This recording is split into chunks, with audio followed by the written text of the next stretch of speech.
பொறுத்தருள வேண்டுகிறேன். தொழுகைக்கான நேரம். நோன்பு துறப்பதற்கு முன்பே இந்த உரை நிகழ்வுகளை எல்லாம் முடித்துவிட வேண்டும் என்று முயற்சித்தோம். வழக்கத்திற்கு மாறாக நான் 4:50 இங்கு வந்துவிட்டேன். 5 மணிக்கே நிகழ்ச்சியை தொடங்கி 6:20 முடித்து நாம் நோன்பு திறந்து தொழுகைக்கு இடையூறு இல்லாமல் இருந்திட வேண்டும் என்று விரும்பினோம். ஆனால் இப்போதும் நாம் நோன்பு துறந்த பிறகுதான் பேசும் நிலை ஏற்பட்டிருக்கிறது. நெடுநேரம் நான் எடுத்துக்கொள்ள விரும்பவில்லை. அண்ணன் பஷீர் அகமது அவர்கள் திருமாவளவன் இந்திய இறையாண்மை காவலர் என்று ஒரு அடைமொழியை தந்து அல்லது பட்டத்தை வழங்கி என்னை பாராட்டி சிறப்பித்திருக்கிறார். அதற்காக அவருக்கு நான் எனது நெஞ்சார்ந்த நன்றியை உரித்தாக்குகிறேன். ஏன் இந்த அடைமொழி என்பதற்கு அவர் சொன்ன விளக்கம், தேர்தல் அரசியலில் கொள்கை பிடிப்போடு நின்று தமிழ்நாட்டுக்கு மட்டுமில்லாமல் இந்திய அளவில்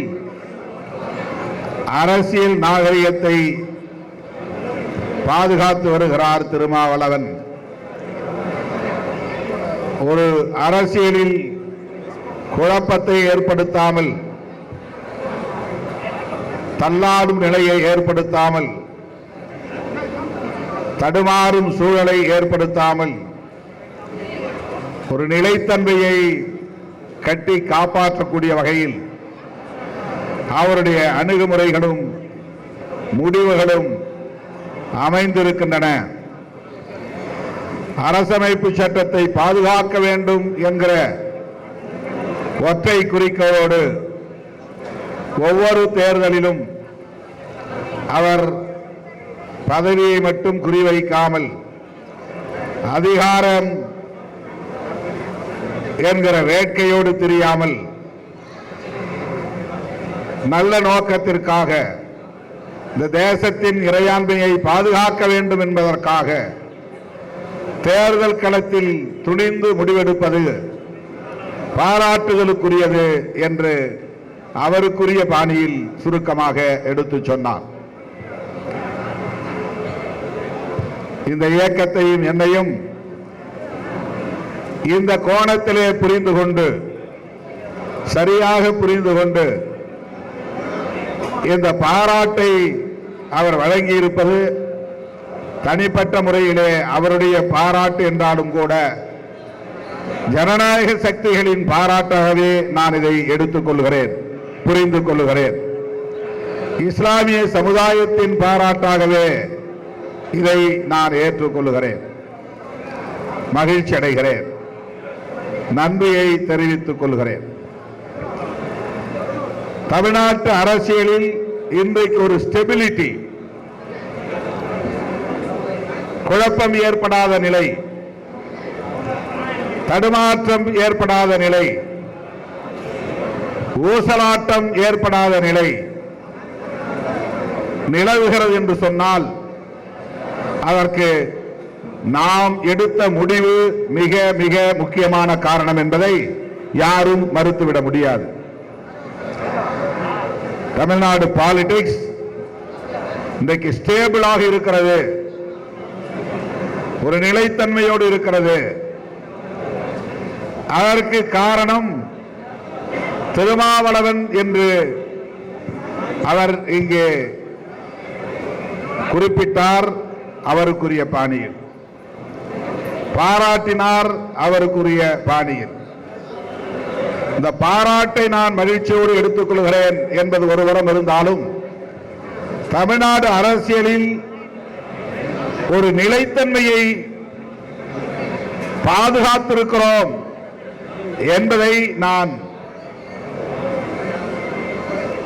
மனமுவந்து ஏற்றுக்கொள்கிறேன்.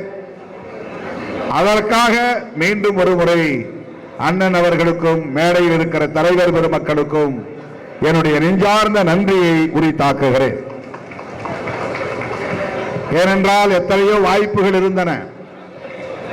சொல்ல போனால் கடந்த 2 ஆண்டுகளாக விடுதலை சிறுத்தைகளை மட்டுமே குறிவைத்து சமூக ஊடகங்களில் விவாதங்கள் நடைபெற்றன, காய்கள் நகர்த்தப்பட்டன, தாக்குதல்கள் தொடுக்கப்பட்டன, தனிநபர் விமர்சனங்கள் செய்யப்பட்டன, ஆத்திரம் ஊட்டப்பட்டன. எல்லாம் எதற்காக என்றால் திமுக தலைமையிலான மதசார்பற்ற முற்போக்கு கூட்டணியில் ஒரு குழப்பத்தை ஏற்படுத்த வேண்டும் என்பதற்காக. ஒருவேளை அதற்கு இணங்கி நாம் ஆத்திரப்பட்டு உணர்ச்சி செய்யப்பட்டு ஒரு முடிவை, தவறான முடிவை எடுக்க நேர்ந்திருந்தால் இன்றைக்கு தமிழ்நாட்டு அரசியலில் மிகப்பெரிய குழப்பம் ஏற்பட்டிருக்கும். அதை தடுத்தது நம்முடைய உறுதிப்பாடான நிலைப்பாடுதான். அதை நான் மகிழ்ச்சியோடு பதிவு செய்ய கடமைப்பட்டிருக்கிறேன். இது இஃப்தார் நோன்பு 22வது வருடம். ஒரு நாள் என்று தொடங்கி 2 நாள் 3 நாள் என்று விரிவடைந்து கடந்த பல ஆண்டுகளாக 5 நாள் என நீடிக்கிற இந்த நோன்பிருக்கும் நிகழ்வு என்னுடைய பார்வையில், என்னுடைய புரிதலில் சகோதரத்துவத்தின் அடையாளமாகத்தான் மேற்கொள்ளப்பட்டு வருகிறது. இஸ்லாமியர்களுக்கு 5 கடமைகளுள் இது ஒன்று. நோன்பிருத்தல் புனிதமான கடமைகளுள் ஒன்று,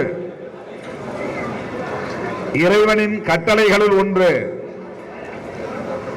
மார்க்கத்தின் மீது கொண்டிருக்கிற பிடிப்பின் அடையாளங்களில் ஒன்று. ஆனால் என்னுடைய புரிதல், விடுதலை சிறுத்தைகள் கட்சியிலே இருக்கிற இஸ்லாமியர்களோடு நான் சகோதரத்துவத்தோடு இருக்கிறேன், அவர்களோடு இணக்கமாக இருக்கிறேன் என்பதை உணர்த்த தொடங்கி இன்றைக்கு இஸ்லாமிய சமூகம் அனைவரோடும் நான் இணக்கத்தோடு இருக்கிறேன், இந்த இயக்கம் இணக்கத்தோடு இருக்கிறது, சகோதரத்துவத்தோடு இணக்கமாக இருக்கிறது என்று உறுதிப்படுத்துவதாக விரிவடைந்திருக்கிறது. ஒவ்வொரு நாளும் காலையில் உலமாக்களோடு ஒரு நாள், மார்க்க அறிஞர்களோடு ஒரு நாள், பத்திரிகையாளர்களோடு ஒரு நாள்,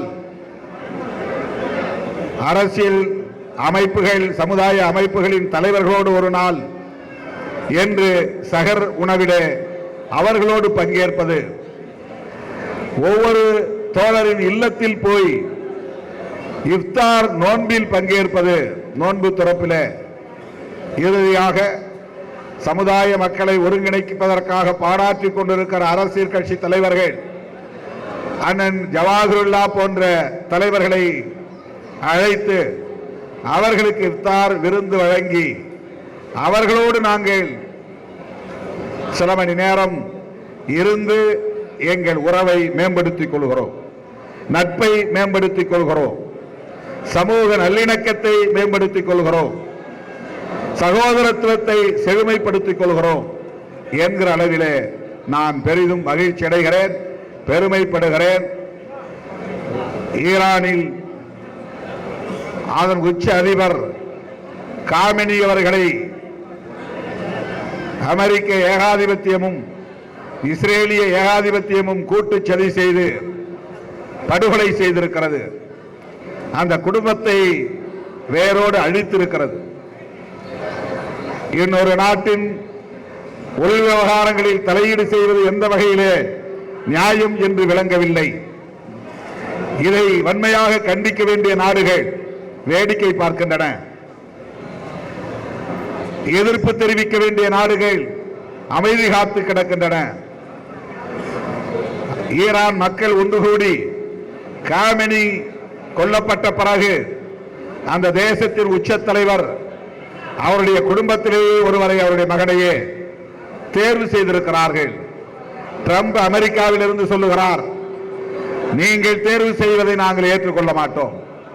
நான் தான் தேர்வு செய்வேன்.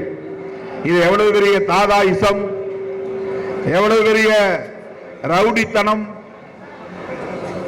அமெரிக்க அதிபர் டொனால்டு டிரம்புக்கு எவ்வளவு பெரிய ஆணவம் இருக்கிறது, அகந்தை இருக்கிறது. உலக நாடுகள் அனைத்தும் கைகட்டி நின்று வேடிக்கை பார்க்கிறது. இந்தியாவுக்கு எச்சரிக்கை விடுக்கிறது. நீ ரஷ்யாவிடம் கச்சா எண்ணெய் வாங்கினால் உனக்கு தண்டனை 50% வரி விதிப்பு என்று சொல்லுகிறது. பிறகு இணக்கமாக நம்முடைய பிரதமர் போய் அவரிடத்திலே உறவாடியதும் அது 18% குறைக்கிறது. இன்றைக்கு அறிவித்திருக்கிறார்கள் 30 நாள் உங்களுக்கு அவகாசம். ரஷ்யாவிடம் நீங்கள் எண்ணெய் வாங்கிக் கொள்ளலாம், 30 நாள் மட்டும் அனுமதி. இந்தியாவினுடைய அனைத்து கொள்கை முடிவுகளையும் டொனால்டு டிரம்ப் எடுக்கிறார் என்று சொன்னால் நமக்கு பிரதமர் மோடி எதற்கு? இந்த கேள்வி எழுகிறது.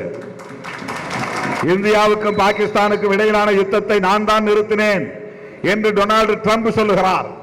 இதுவே நமக்கு தலைக்குனிவு, இதுவே நமக்கு வெட்கக்கேடு. ரஷ்யாவிடம் எண்ணெய் வாங்குவதால் தண்டனை விதிப்போம் என்று சொல்லுகிறார். இது மிகப்பெரிய தலைக்குனிவு. இன்றைக்கு 30 நாட்கள் உனக்கு நான் அனுமதி தருகிறேன். இந்தியா எந்த நாட்டிலே எண்ணெய் வாங்க வேண்டும், எந்த நாட்டிலே பொருளை இறக்குமதி செய்ய வேண்டும் என்று முடிவெடுப்பதற்கு இந்தியாவுக்கு இறையாண்மை உண்டா இல்லையா என்ற கேள்வி எழுகிறது. இதுதான் இறையாண்மை. இந்த இறையாண்மையில் கை வைக்கிறான் அமெரிக்க அதிபர். நம்முடைய பிரதமர் அமைதி காத்து வாய்மூடி மௌனித்து கிடக்கிறார். உள்ளபடியே நாம் இந்திய குடிமகன் என்று சொல்லுவதற்கு ஒவ்வொருவரும் வெட்கி தலைகுனிய வேண்டும் என்கிற ஒரு நிலை உருவாகி இருக்கிறது. அமெரிக்க ஏகாதிபத்தியத்தை எதிர்ப்பதற்கு திராணியற்ற ஒரு அரசாக நம்முடைய இந்திய அரசு இருக்கிறது. ஆனால் தமிழ்நாட்டிலே என்னென்ன நெருக்கடிகளை தர முடியும் அவ்வளவு நெருக்கடிகளையும் தருகிறார்கள். ஒரு மாநில அரசுக்கான சுதந்திரத்தை தர மறுக்கிறார்கள். நிதி ஒதுக்கீடு செய்ய தயங்குகிறார்கள், தடுக்கிறார்கள், தவிர்க்கிறார்கள். இப்படிப்பட்ட இந்த கும்பல் பீகாரிலே என்ன செய்திருக்கிறது பாருங்கள். கூட்டணி வைத்து, ஒரு கட்சியோடு கூட்டணி வைத்து அதிகாரத்தை பகிர்ந்து கொண்டு கடைசியில் முதலமைச்சர் பொறுப்பிலே இருந்த நிதிஷ்குமாரை ராஜினாமா செய்ய வைத்து அவரை டெல்லிக்கு செல்லுங்கள் என்று ராஜ்யசபா உறுப்பினராக்கிவிட்டு பாரதிய ஜனதா இன்றைக்கு பீகாரிலே முதலமைச்சர் பொறுப்பிலே அந்த பீடத்திலே அமருகிற சூழல் உருவாகி இருக்கிறது. எவ்வளவு பெரிய நன்றி கெட்ட செயல் இது! எவ்வளவு பெரிய நம்பிக்கை துரோக செயல் இது! தமிழ்நாட்டுக்கும் வராது என்று சொல்வதற்கு என்ன உத்தரவாதம்? ஒருவேளை அதிமுகவுக்கு வாக்களித்து அதிமுக ஆட்சியை கைப்பற்றி எடப்பாடி பழனிசாமி முதலமைச்சரானால் அந்த நாற்காலியில் அவரால் தொடர்ந்து அமர்ந்திருக்க முடியுமா என்கிற கேள்வி எழுகிறது. எடப்பாடிக்கும் நிதிஷ்குமாருக்கு நேர்ந்த கதி நடக்காது என்பதற்கு என்ன உத்தரவாதம்? இதைத்தான் 2 வருடங்களாக நான் தலையில் அடித்துக் கொண்டு சொன்னேன். ஆனால் எடப்பாடி அவர்களே, எச்சரிக்கையாக இருங்கள். எம்ஜிஆரும் ஜெயலலிதாவும் கட்டி காப்பாற்றிய திராவிட இயக்கமான அதிமுகவை கரையை விட்டு விடாதீர்கள், காப்பாற்றுங்கள். நீங்கள் தனித்து நின்றாலேயே அதிமுகவின் வாக்கு வங்கி உங்களுக்கு மிகப்பெரிய அளவிலே கை கொடுக்கும். ஜெயலலிதா அம்மையார் இல்லாமலேயே நீங்கள் 65 இடங்களுக்கு மேலாக வெற்றி பெற்றிருக்கிறீர்கள். அந்த அளவுக்கு அந்த வாக்கு வங்கி உங்களுக்கு கட்டுக்கோப்பாக இருக்கிறது. பாஜகவோடு சேர வேண்டாம் என்று எவ்வளவோ சொன்னேன். ஆனால் இன்றைக்கு என்ன நிலை? இதையெல்லாம் முன்னுணர்ந்த ஒரு இயக்கம் தான் விடுதலை சிறுத்தைகள் கட்சி. அந்த முன்னுணர்ந்த அடிப்படையில் தான் திமுகவோடு இன்றைக்கு நாம் கைகோர்த்து நிற்கிறோம். அந்த கூட்டணியை உருவாக்கியதில் நமக்கும் ஒரு பங்கு உண்டு. அந்த கூட்டணியை வெற்றி பெற செய்வதில் நமக்கும் ஒரு பொறுப்பு உண்டு. நமக்கு என்ன லாபம் என்ற கணக்கு முக்கியம் இல்லை. நம்முடைய மாநிலத்திற்கு எது பாதுகாப்பு, நாம் பேசுகிற சமூக நீதி அரசியலுக்கு எது பாதுகாப்பு, வலதுசாரிகளை வீழ்த்துவதற்கு எது உகந்தது, எது சரி, இந்த அடிப்படையில் சிந்தித்து செயல்படுகிற ஒரு பேரியக்கமாகத்தான் இன்றைக்கு விடுதலை சிறுத்தைகள் கட்சி தமிழகத்தில் தலை நிமிர்ந்திருக்கிறது. இஸ்லாமியர்கள் உள்ளிட்ட சிறுபான்மை மக்களின் ஜனநாயக உரிமைகளை பாதுகாப்பதிலே அக்கறை கொண்ட ஒரு இயக்கமாக இந்த இயக்கம் விளங்குகிறது. இன்றைக்கும் சொல்லுகிறேன், என்றைக்கும் சொல்லுவேன், இஸ்லாமியர்களின் பாதுகாப்பு கேடயம் விடுதலை சிறுத்தைகள் கட்சி. கிறிஸ்தவர்கள் உள்ளிட்ட அனைத்து சிறுபான்மை மக்களின் பாதுகாப்பு அரண் விடுதலை சிறுத்தைகள் கட்சி. வலதுசாரிகளுக்கு தமிழ்நாட்டில் இடமில்லை, ஒருபோதும் அனுமதிக்க மாட்டோம். 2026 சட்டமன்ற பொதுத் தேர்தலில் அதை உறுதிப்படுத்தி காட்டுவோம், அவர்களை விரட்டி அடிப்போம் என்பதை சொல்லி அனைவருக்கும் இனிய ரமலான் வாழ்த்துக்களை கூறி நம்முடைய அழைப்பை ஏற்று வருகை தந்த அண்ணன் ஜவாஹிருல்லா உள்ளிட்ட அனைத்து தலைவர் பெருமக்களுக்கும் என்னுடைய நெஞ்சார்ந்த நன்றியை தெரிவித்து முடிக்கிறேன். நன்றி, வணக்கம்.